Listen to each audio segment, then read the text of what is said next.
Richard Boyle, the tax office whistleblower, has just done a deal, or is doing a deal now, having been stripped of any defence by broken whistleblower laws in Australia. Richard has entered into a plea deal, into negotiations with government prosecutors. Richard is a whistleblower who faces 50 years jail for doing the right thing, that is, exposing tax office onerous treatment of small businesses. Tax office have been garnishing bank accounts of small businesses. Richard exposed it and then was prosecuted, despite the fact that he was a whistleblower. Now, contrast. Look at the double standard. Behold the double standard. Contrast the mining boss and billionaire Chris Ellison, who avoided paying tax, who dodged tax big time, and when it got too hot, he confessed to the ATO and cut a deal. Most of his debt wasn't repaid, so he's made money out of this scam. Richard Boyle, however, is being persecuted for doing the right thing by blowing the whistle on tax office malpractice. There was no dodging tax like the rest of us who PAYG. There was no dodging tax. He's the one facing prison time while Ellison makes a profit and gets off pretty much scot-free. Meanwhile, and this is the state of play in Australia of people that actually do the right thing, that have the courage to blow the whistle. David McBride, the Afghan war crimes whistleblower, is in jail for almost 6 years, pending appeal at the moment. Tony Watson, the Lend-Lease whistleblower, he saved Australia at least more than $300 million by doing the right thing and going to the ATO and saying, look, this is a tax scam. PwC and KPMG, they're all in there. There's no prosecution of these guys. But Tony Watson has lost his house fighting Lend-Lease.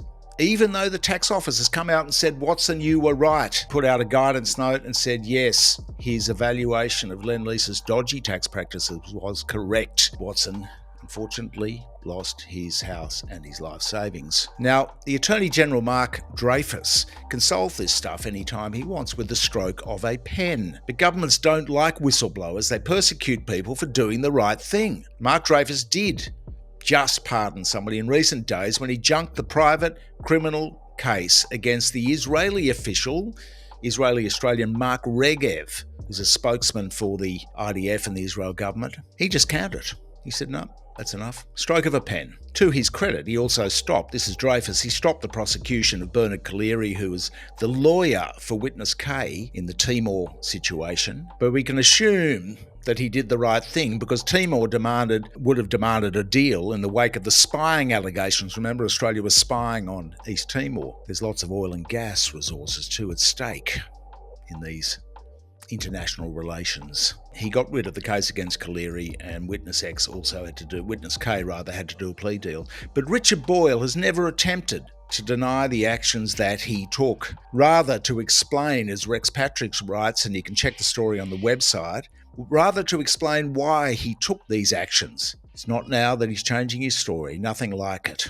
Just that the legal team recognises that he has to cut a deal because Australia's whistleblowing regime is broken, and that he has, and we're talking arguments over little words in the act, that he has no legal defence. Richard has reached the end of a very long road, and we'll know what sort of deal he has cut in coming days. Presumably, it'll be something along the lines of like, yeah, okay, I'll say I'm guilty to avoid jail, as you do. Despite him blowing the whistle on the egregious use of power by the ATO, the overuse of their powers, with an understanding that he was protected, he was not protected. He's been caught out by inadequate laws that purported to shield him, but instead lured him, as Rex Patrick writes, into a situation where he and his family has suffered for 7 years. 7 years for doing the right thing. Despite knowing that our whistleblower protection laws are broken,